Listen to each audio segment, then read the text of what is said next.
We thought we'd try something new this time, give everybody a break from my attempts at being literary. So this is our first video blog.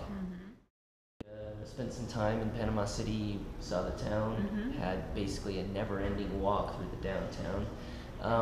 And that's kind of a thing with us. Never-ending walk. Yeah. So Jess and I have very different walking styles. Jess likes to stroll. Stroll, yes. I like to take my time and look around and not get too sweaty.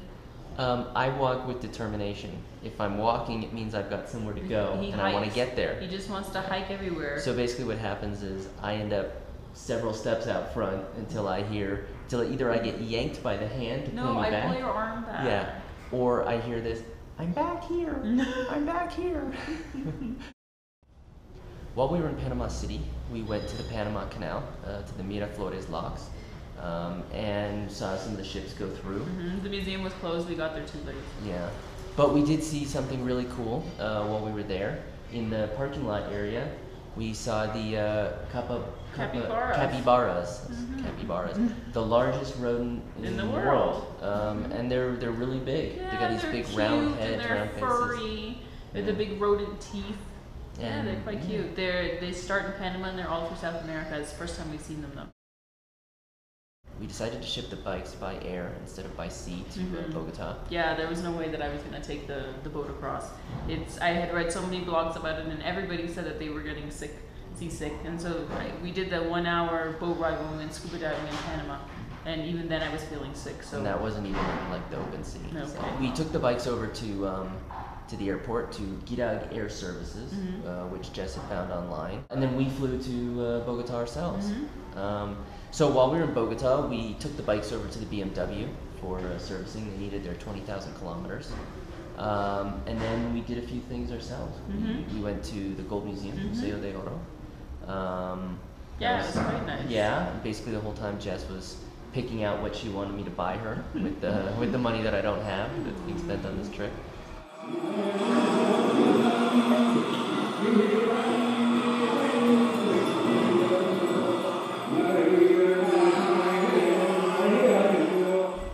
We went up the Teleférico, which is a cable car, to the Parque de la Independencia, which is on one of the mountains over the city.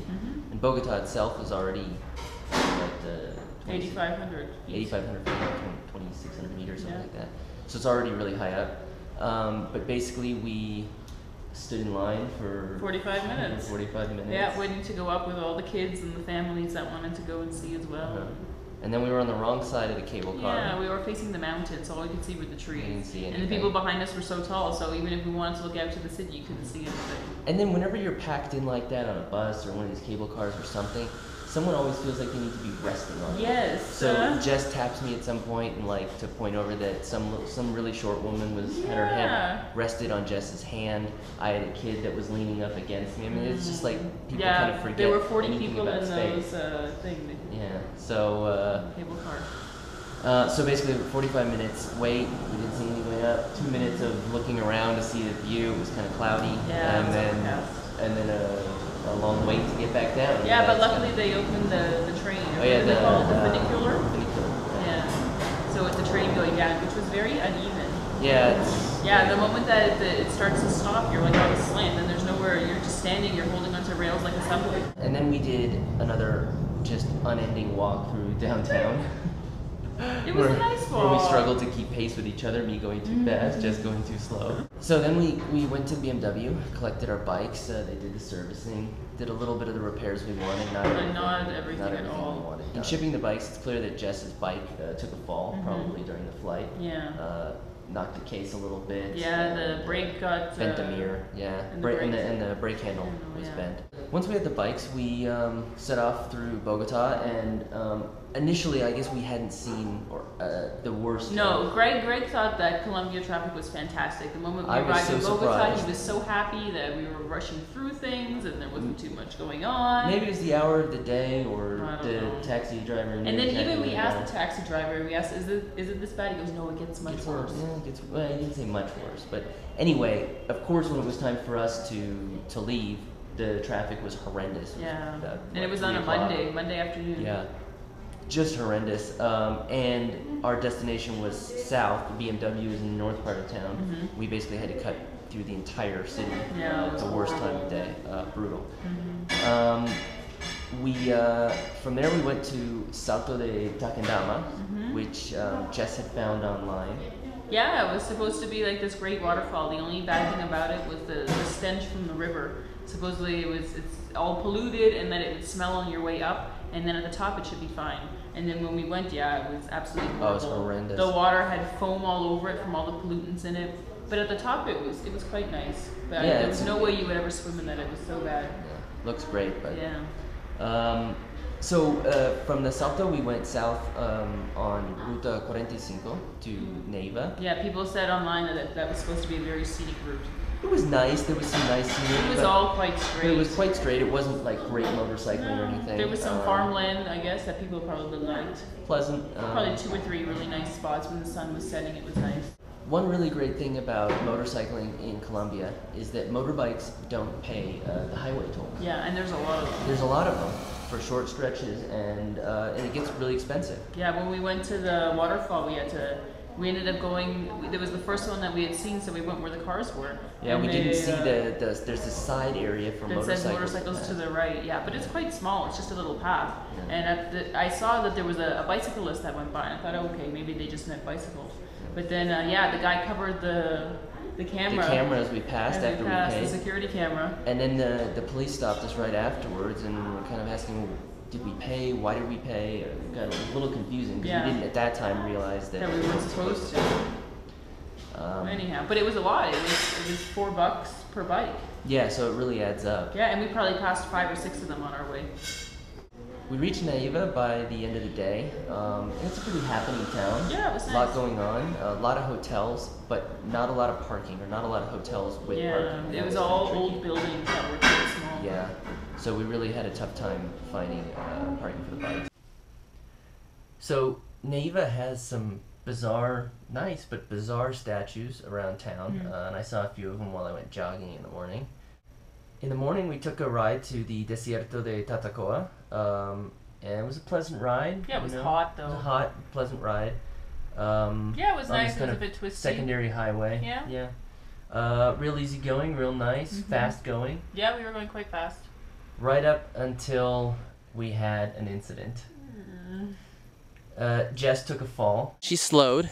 And then she thought it would be great not to go right in the water on either side, and that there'd be this nice pathway that I could come in nicely, and then I could just... Then that's exactly what happened. Greg, look how that is exactly what happened. There's it wasn't algae on it wasn't quite here, but I didn't. Where was it? But it was just like right up here. I'm so lucky I didn't fall into this pool of water. And then so she was turning. She kind of tried to turn into the dry stuff to the left here. Oh, we got a car coming. And then I guess felt the slip, overcompensated going back to the right, and went down right in over here. So the fall bent Moxie's steering, which is Jess's bike. Gave it some new scratches. Yeah, on the beak. Oh, that was the worst one. Yeah, like the paint got. Just because that's where you want it to look good. Yeah. So now people look at my bike and I'm sure they say, "Ooh, look, she fell down. It's all scratched up now." I think that it just looks like it's actually traveled. We're at the BMW and you see all these beautiful bikes, and it's because no one goes anywhere with them. I know, but everyone still looks at yours rather than mine. But yeah, so it scratched the beak, and then my indicator, the shield that goes over the light, it broke off. So that was pretty bad. But the most important thing is that Jess is fine. Yeah, it was fine. The armor took the brunt of it. I hit down on my right elbow and my right leg. The elbow got a bit scratched up on the jacket. It tore it up a little bit. I was wearing my mesh jacket. And the part that has that hard fabric, the Cordura, that part was pretty good. A few little tears, but then the mesh part that got beaten up by the pavement, that got torn a little bit. So, but yeah, so my leg got a little bit, and then I hit down on my right hip, which was a bit painful, and it still is. But other than that, it was okay. But after we kind of put the bike back together a bit, and Jess dusted herself off, We made it to the Desierto de Tatacoa. Yeah. Jess kind of continued on even with the bent steering. Yeah, it's like riding with your like side slipping in an airplane. You have to keep steering to like in a crosswind or something. Yeah, you have to steer a bit to the left so that it's as if you're riding straight. So when we got to the Desierto de Tatacoa, Jess took a bit of a relax, took a break for about 3 hours. Yeah, there was no way I was going to ride in the dirt with that bike having to steer it like that. And I unloaded my cases and my duffel bag and just kind of left them with me with some Gatorade and chips, and he went on his way. Threw myself down the trails. Just fantastic. Probably the best off-roading that I've ever done, which isn't saying much. I mean, you know, for those who are watching and with the riding clips, I mean, I'm a beginner, okay, level 2 maybe, little level 3, but it was a blast, and even with the heavier bike, I mean, just fantastic. So, with Jess's bent steering, it wasn't going to be advisable to continue on to Cali where there's another BMW. We would have had to take a kind of muddy mountain road. Yeah, people say that it's a beautiful road and off-roaders love it, but they say that it gets really muddy because it's at altitude and it's often foggy and it's rainy. So, and with our tires, I really didn't want to. With the hide-nows, we didn't, Trust with it, the mud, and with the bent steering, that was not going to be a thing we were going to do. So we went back up to Bogota and brought the bike to BMW and see what they can do with it. We did the 200 miles or so in the day, and we got there really late at night and got stuck in all the traffic, and we got there past 7 o'clock, so BMW was closed.